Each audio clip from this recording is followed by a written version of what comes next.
Thank you, Will. That was beautiful. Graduates, you may be seated. Well, good afternoon. My name is Noah Tolley, and I'm the provost here at Calvin University, and it's my privilege to welcome you today for the celebration of the 2023 engineering program graduates. This is a very exciting program. Many of you were able to take in their wonderful projects just a few minutes ago, and I won't judge between them. I thought they were all terrific, but the tastiest one was definitely pork chops. So thank you. But truly, this past weekend, I had an email come in from someone that I've known, not well, but I've known since 1995, telling me that their child is coming here next year for engineering at Calvin, and they've chosen Calvin over their other options because of the depth of the engineering faculty and its expertise, and because of the maturity of the program. And I think that was on display for those of you who were able to take in the projects. I want to hand it off now that I've welcomed you to two of our students, two of our seniors this year. The first is Izuchi Ebeku, who is from Nigeria, and the second is Sarah Van Solkema, who is from Byron Center. So one from about as far away as you can get, one of our international students, and one of our local students, both mechanical concentration students.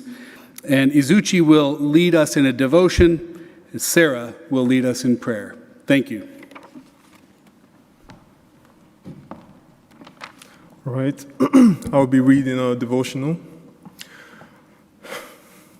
As an engineering student, peace is not something that we've always had consistently. I know for me, I've had a lot of days that I've been in a situation that has been the opposite of peaceful. Being anxious about a particular test, having a homework due the following day that I had not started yet, the entire process of applying for a job and landing an interview, the various challenges with senior design, and also thermal.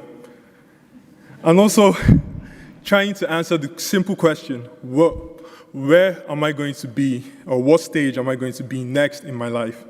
This list can go on and on and on. The problem with this is that it is easy to look at worldly measures of peace. If only I did not have this exam next week, or this stressful meeting to present for.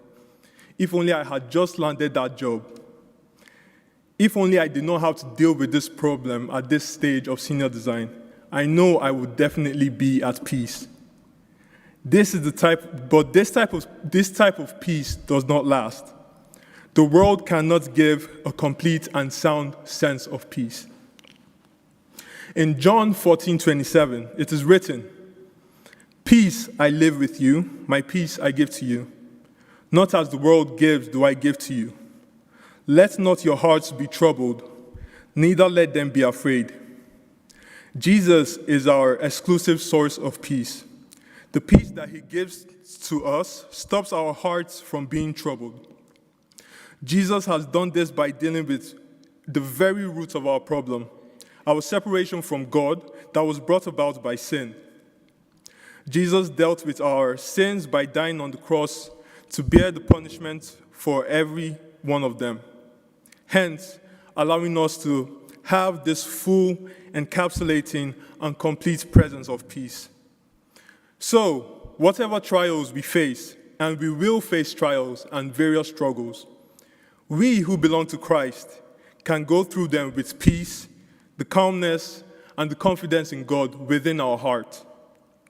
My prayer for our class as we graduate and enter the next stage of our lives, whether that means getting into a new position, a job position, going into grad school, or whatever else, is that all of us can hold steadfast to Christ as the sole source of true hope and true peace that we truly desire.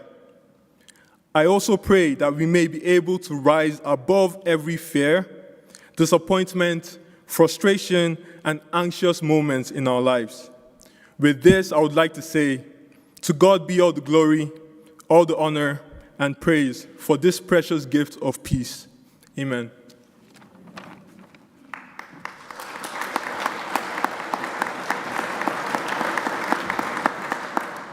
Will you guys please bow your heads in prayer with me?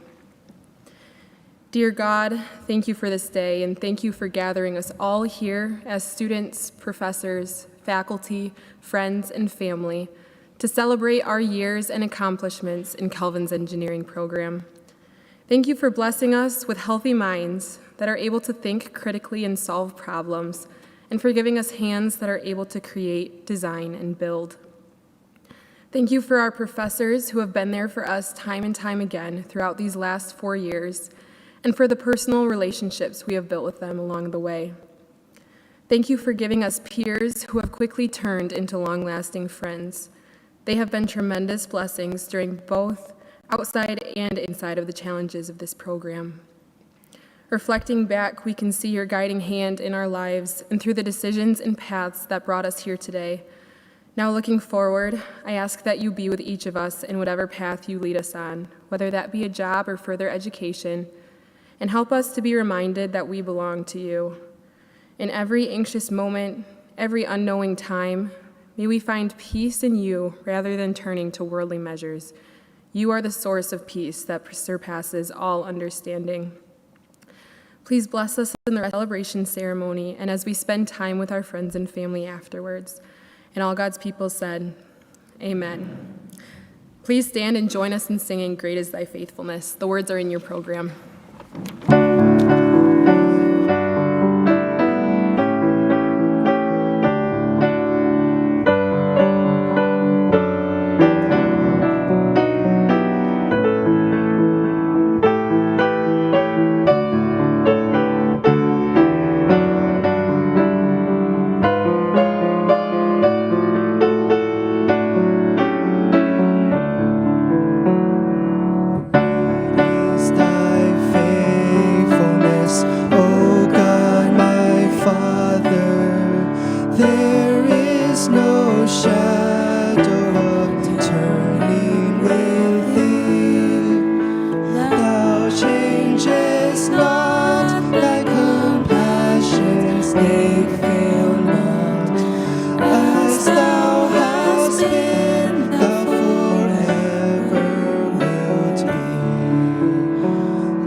Hi, everyone, and thank you for coming today. My name is Dane Hubers, and I am a member of the chemical concentration.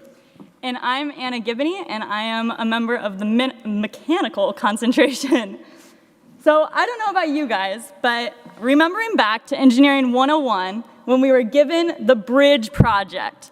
Now, we were all really good at creating great structures, and then we reread the rubric and realized the bridge had to fail. And so then you go from a really structurally sound support system to something that you wouldn't even want to stand on yourself. Or in Engineering 101, when you didn't even know what engineering was, much less what concentration you wanted to be a part of. But hey, look at us now. With our graduating class, we are composed of 49% mechanical concentration, 28% electrical and computer engineering, 16% civil engineering, and 8% chemical concentration.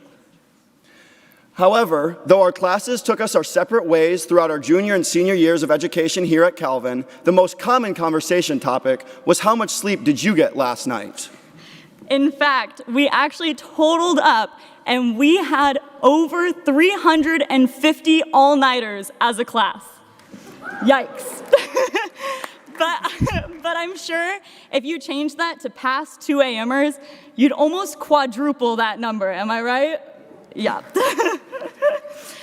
So for the electrical concentration, you would typically find them pulling their all-nighters in the basement of the science building or the dungeon of the science building, probably weeks behind as a whole class on labs like 325. And I'm sure Professor Walstra's quote telling us that electrical components are made out of magic smoke and they only work if you don't let the smoke out haunted them as they worked. Or when Mitch Merheisen would make comments like, the test is gonna be easy, when it usually wasn't. For the chemical engineers, you would go up to the first floor of the science building, one of the computer labs, where they would be working on their reports and simulating their simulations, only to be rudely interrupted by Bentley Connection client popping up on their computer. However, they would listen to the wise words of Professor Wensheimer and use their algebra and turn the crank and end up with their reports and their simulations that worked. And for the civil concentration, their all-nighters looked a little bit different. In fact, there was an engineering Bible study that happened in the civil.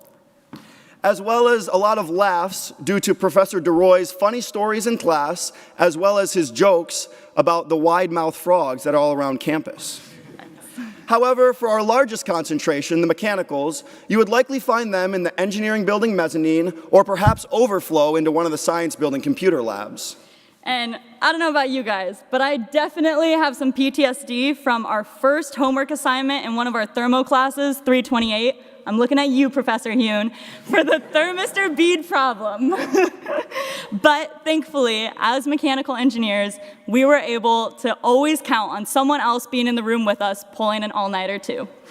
And those hours were commonly filled with looking through E's code or engineering equation solver, trying to find the small issue that was causing the answer to be wrong. However, after taking a poll of our class, this software ended up being the most loved and hated software.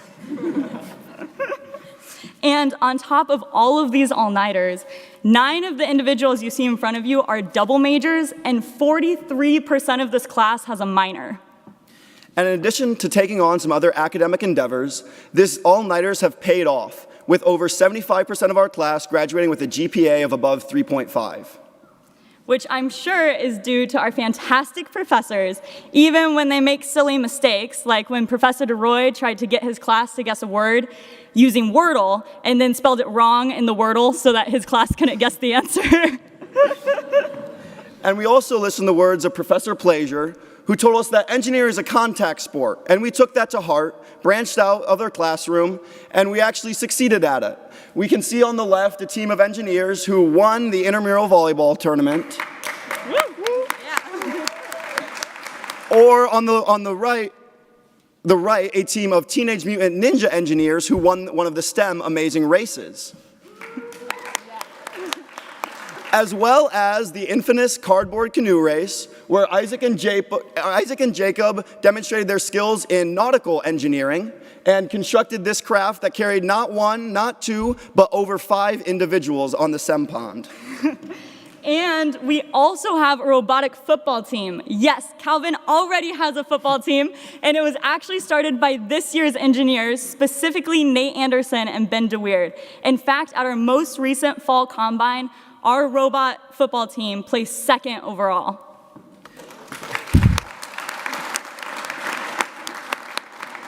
And as Professor Wilson likes to say, lazy engineers are the best engineers. But we took this with a grain of salt. In addition to those members of the robotic football team, we had 26 individuals involved in athletics, ranging from lacrosse to baseball to track and field, hockey, and swim and dive. And we had 21 individuals involved in music and dance extracurriculars, as well as 32 individuals who were in our very own engineering clubs. And although our professors have spent day and night over the past 4 years developing us into successful Christian engineers, only 16% of us turned out to actually care about the environment, as seen through their sustainability designations with their degree. So, what are we, screwed, Professor Yoon? One of my favorite statistics from our class is that we represent over 13 states around the country and 14 countries around the world. Yeah, definitely. And as we spend today reflecting on our time here at Calvin, we also look ahead to what comes next after graduation. About 90% of our class is planning on taking up a job and working in the industry, and 10% are planning on furthering their education through attendance at graduate school. I also have exciting news to share that 1/6 of our class will be engaged or married prior to graduation. And this is an example of a classic engineering trade-off between late nights spent in the lab working on hard assignments or writing a report, or developing a successful relationship with a significant other. And so with that, we would like to introduce Professor Hahn. This is him when he went to Calvin. And that's pretty common for Professor Hahn. He likes to share Fred Hahn history moments, as he calls them. In fact, one time he tried to convince our class that Debbie Gibson had dated him in high school and actually wrote a song about him. We love when Professor Hahn gets really excited about the things he teaches in class. He gets really giddy, and it's very contagious. And we also wanted to end with a comment that he makes, which is, if you can't do it on a blank piece of paper, then you probably don't know it. So with that, let's welcome Professor Hahn.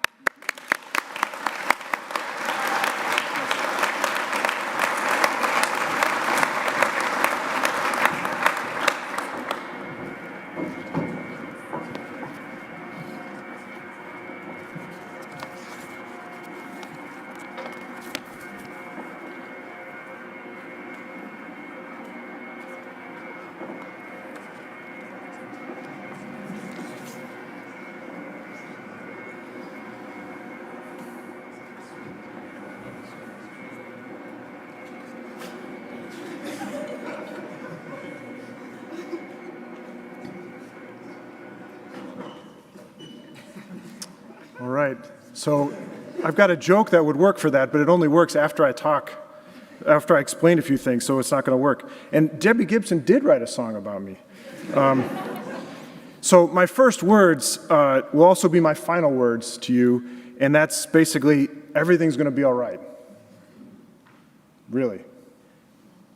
And I mean that, I'm not saying that in a cliche way, I'm saying that in the deepest, holiest resurrection sense. As you leave Calvin, always remember that everything's going to be all right. And I'm going to unpack that a little bit more. I want you to consider first a story that we often read quite quickly, and we don't let it sink in enough. Do you remember Joseph in the book of Genesis? His brothers hated him, almost killed him. Instead of killing him, they decided to sell him to some traders that brought him to Egypt as a slave.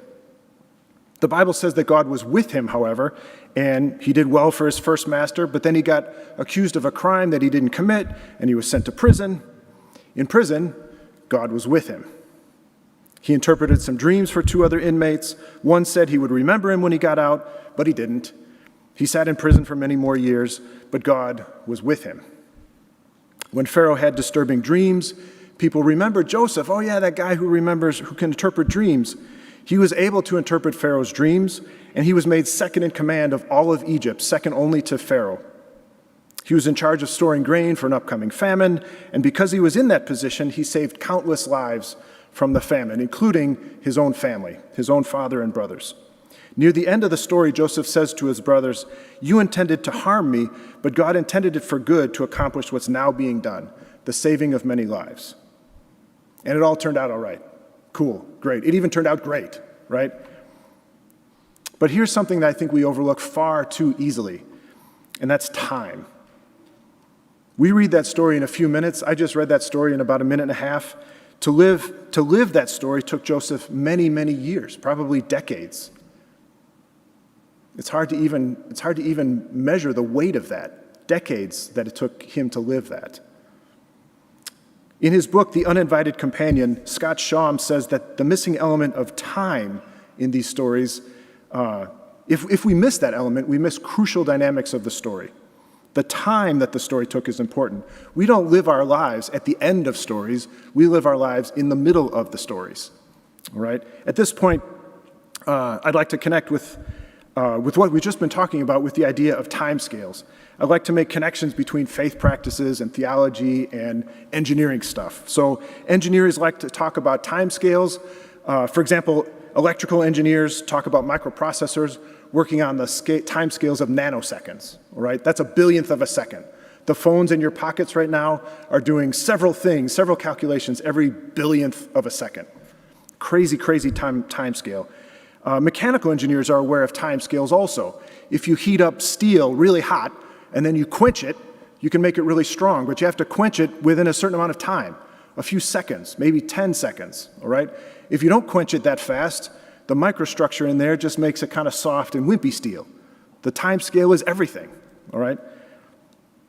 Now let's talk about some time scales that we all experience and how we deal with them. Some time scales are short, right? Like my talk is only 8 minutes. Dealing with that time scale, some of you are thinking, when is he going to stop? When is the reception? When can we get out of here? It's really hot. The time scale of a senior design project is like 8 months. The time scale of a college career is maybe 4 years. The time scale of your entire career is maybe 45 or 50 years. The time scale until some of these people bring their kids back to Calvin is like 25 years, maybe. The time scale of your life is like 80 or 90 years. But some life situations have time scales that are significantly longer than we're comfortable with. There are people up here thinking, when am I going to find a job? So many other people already have a job. Is that time scale like a few months? Is it going to take me a year? When am I going to find a job? Some people here are thinking, well, like in a few years, they might think, when am I going to finally find a job that I like? Is it going to be 5 years? Is it going to be 10 years? Someone is thinking, when am I going to find a spouse? Someone is thinking, when will my mom be free of cancer? Is that years I got to wait? We have to wait? Someday, someone up here might be thinking, when will I ever get over the death of my daughter? Is that decades? Is that a lifetime? Someone up here might be thinking in a few years, now I've been laid off. How long until I find another job? How long until I get over this sense of rejection? We don't live our lives at the end of stories. We live our lives in the stories, in the time of that story. When his disciples asked him to teach them how to pray, Jesus gave them and us a very short time scale. He taught them to pray for their daily bread. Daily bread. Really, Jesus? Daily bread? Couldn't you show me the whole warehouse full of bread? Show me how the story ends? Like we read Joseph's story and we know how it ends, and we say, oh yeah, this happened, and oh, it was so bad, but it turned out okay. Can't you show me that? But that's not how it works. Somehow time is important. Spending time daily dependent on Jesus is what we're called to do. Spending time not knowing how it's all going to work out. We'd like to have some control over how it all works out, but we can't control it. We have to trust day by day. Imagine what life was like for Joseph, right? We just said that story in a minute and a half, but day after day after day, he's sitting in prison thinking, what is this about? Or think of other stories in the Bible. There's all kinds of them, right? Abraham waiting 20 years for the promised son Isaac, right? Or think of David being anointed king, but then he waits 14 years before he's actually becoming king. What's happening in these times?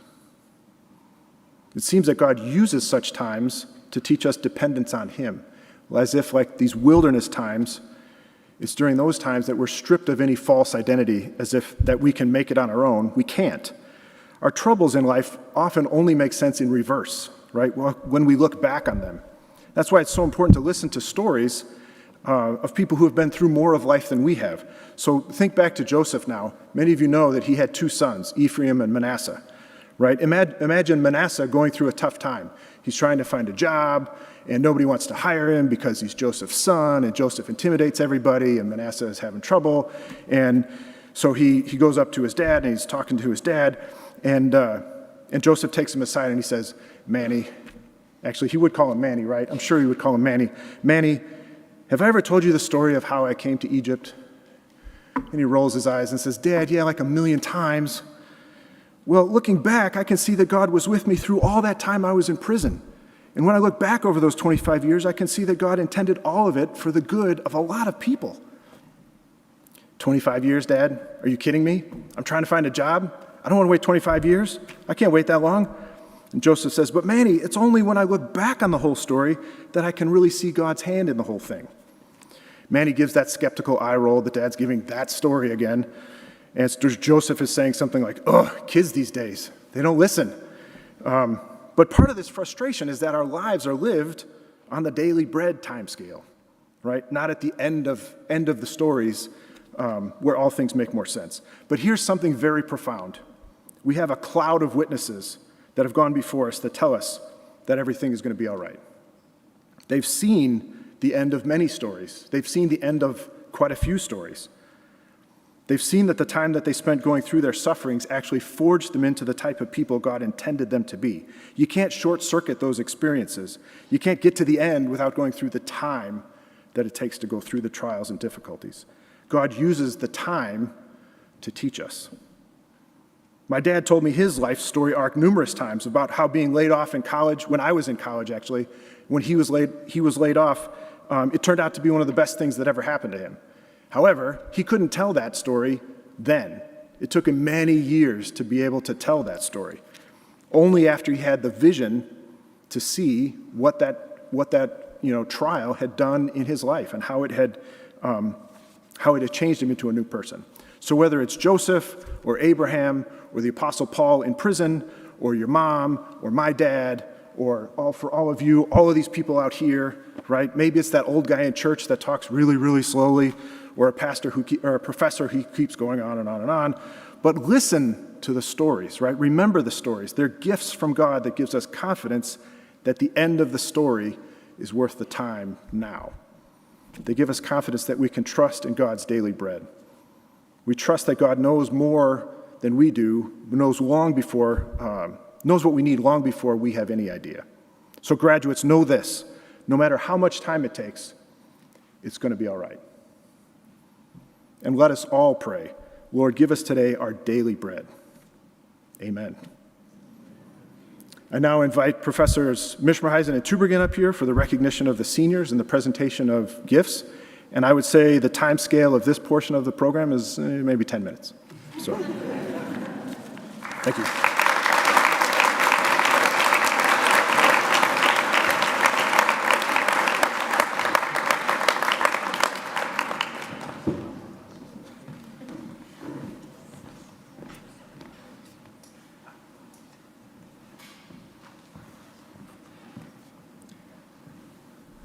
Good afternoon, everyone. My name is Mark Mishmerheisen. As Professor Hahn said, I'm a professor of electrical and computer engineering. I'm joined by Professor Ren Tübergen, professor of mechanical engineering. And I'll keep my comments before we read the names very short. But as I was looking at our seniors this year, there's a couple of things that I felt. One is pride.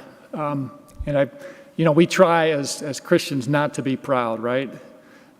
But I think there's an appropriate level of pride for what you have accomplished in the time scale of the last 4 years.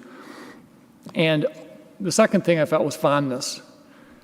We've grown fond of you all. We're going to miss the students here. And so as you look at this today, but in the future even, remember your accomplishments with pride, appropriate level of pride, but pride nonetheless for what you've done. And also, I hope you remember us fondly, because that's the way we will think of you in the future, going forward. So the way we're going to do this is we'll start with Jordan, we'll go by rows, we'll just line up and return to your seat, and we will start momentarily.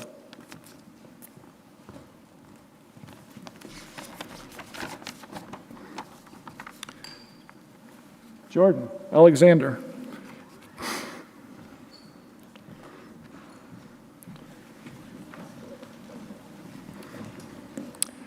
Daniela Ampuero Castilla.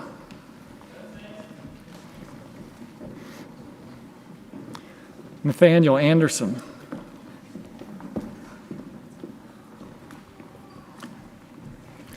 Nanama Atobra.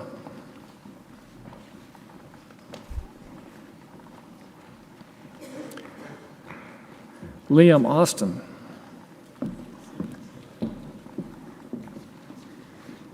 Aiden Baker.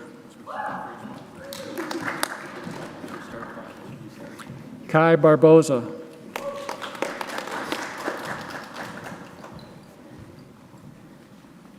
Mark Beckett. Trevor Bohr.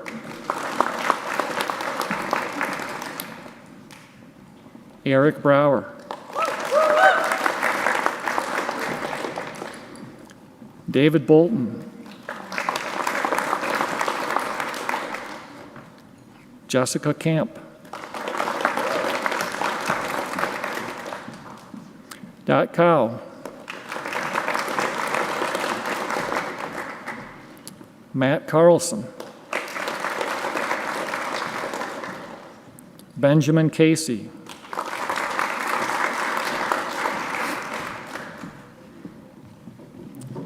Emmanuel Cheney.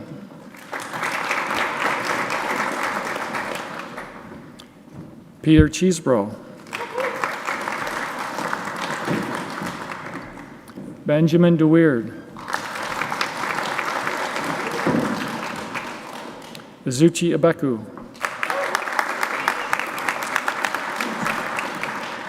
Adam Galliardo. Ann Gata. Anna Gibney. Megan Gilbert. Emma Graham. Nicholas Grossman. Jacob Harris. Samuel Hoover. Evan Shue. Dane Hubers. Hao Ching Jin. Ezra Kim. Jacob Koning. Braden Kopenkowski.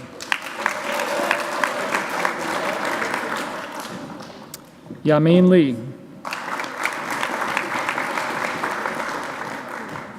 Micah Lee. Sarah McCarthy.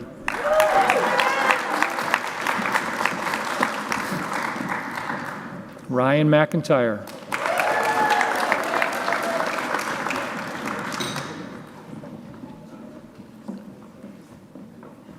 I'm out of order. Wait, just.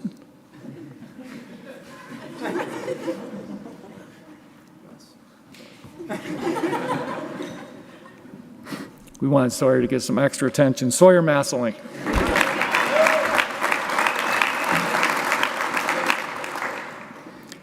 Samuel Mayfield.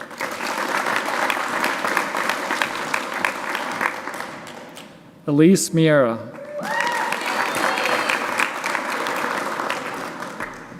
Jose Munoz.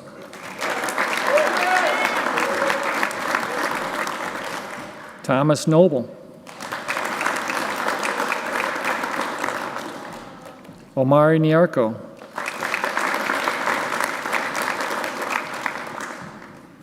Anthony Nykamp.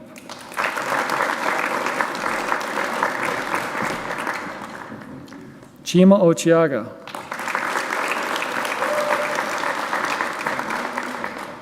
Nicholas Paternoster.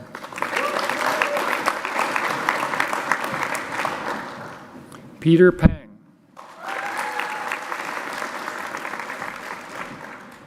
Aubrey Peters.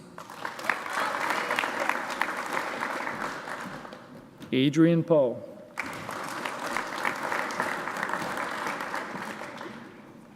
Owen Prime.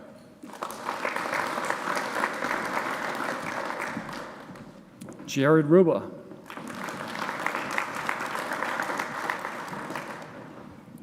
Zachary Runhar.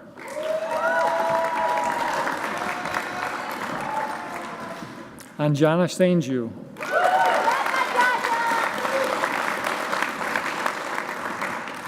Claire Shepard.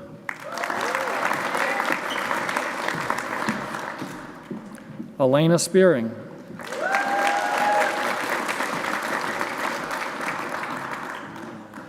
John Standinger.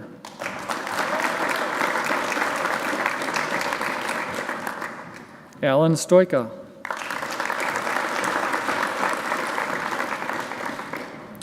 Ryan Stortaboom.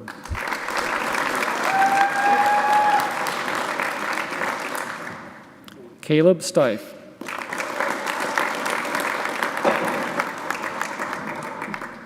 Matthew Salka.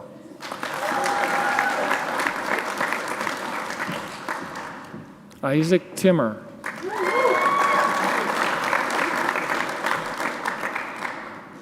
William Toomey.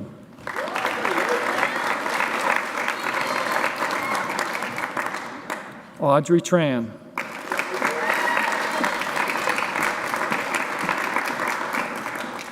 Sawyer Travis.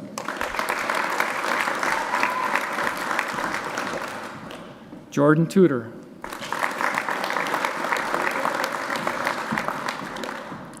Jacob Van Weingarten.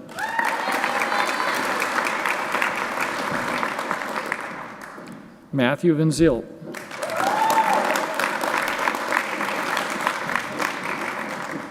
Ian Vanderkoy.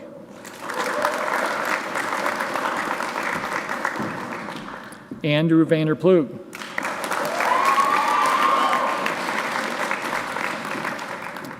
Jaden Vanderwerf.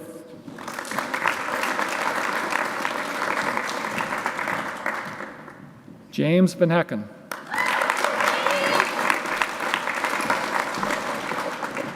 Christine Vanoyan. Sarah Van Solkema.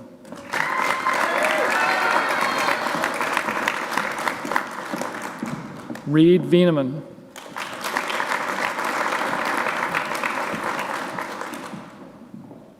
James Veal.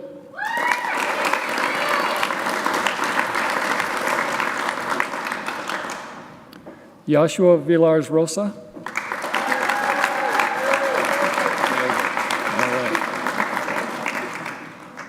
Carson Warners.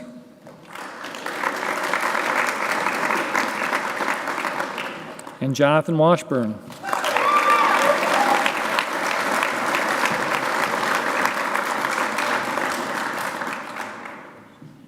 Ladies and gentlemen, your senior design class of 2023.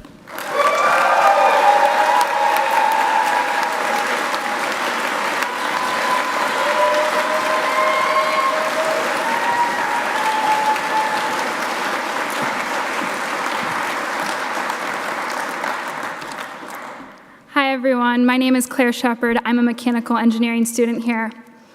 I want to again thank those of you that are here with us today, whether that be in the audience or streaming virtually. I know that for us, this day has been on our minds for a while now. We've wanted to make our projects perfect for you all to see and be worthy engineers of your celebration on this day. Your support has gotten us to this point in our careers. This celebration could not have been possible had it not been for Michelle Krull and the Senior Design Planning Committee.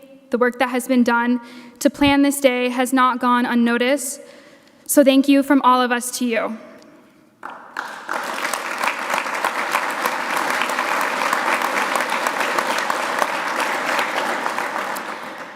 I personally would like to thank the engineering class of 2023.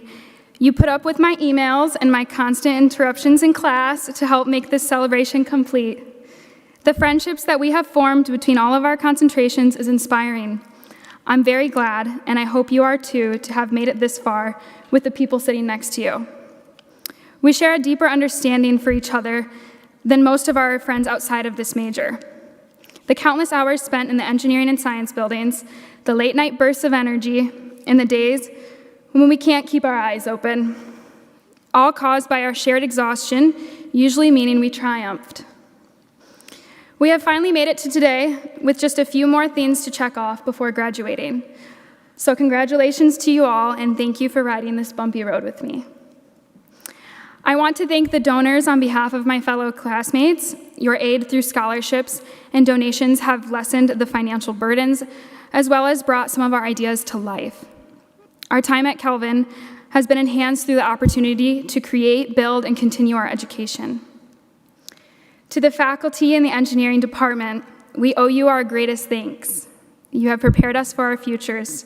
You have seen us as eager yet scared freshmen to graduating slightly less scared seniors.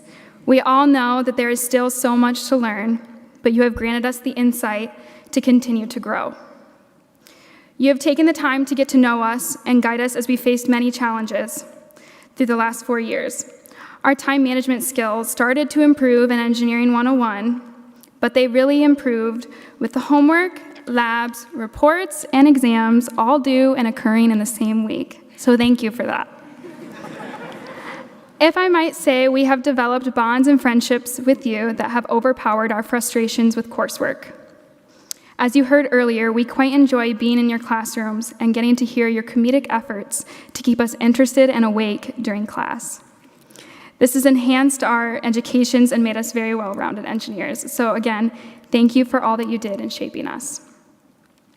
Last but certainly not least, we want to thank our parents, loved ones, family, and friends that have seen us go through the rigorous challenges that come with our engineering degrees. From our frantic phone calls to not hearing from us for days, we always knew that you would be there for us. Your support got us through it all, and we are eternally grateful for you. Thank you from the class of 2023. Now, before we sing the closing song, Professor Ermer has a few final words.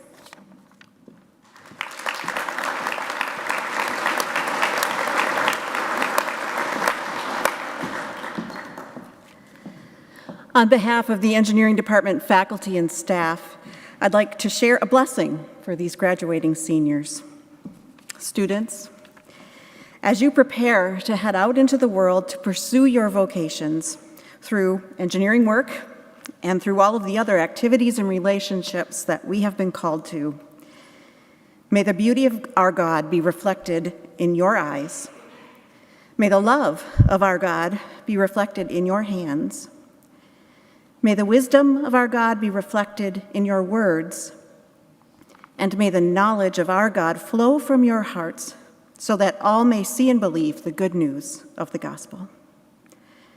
And now I'd like to ask all of you to please rise in body or in spirit to join in our parting song.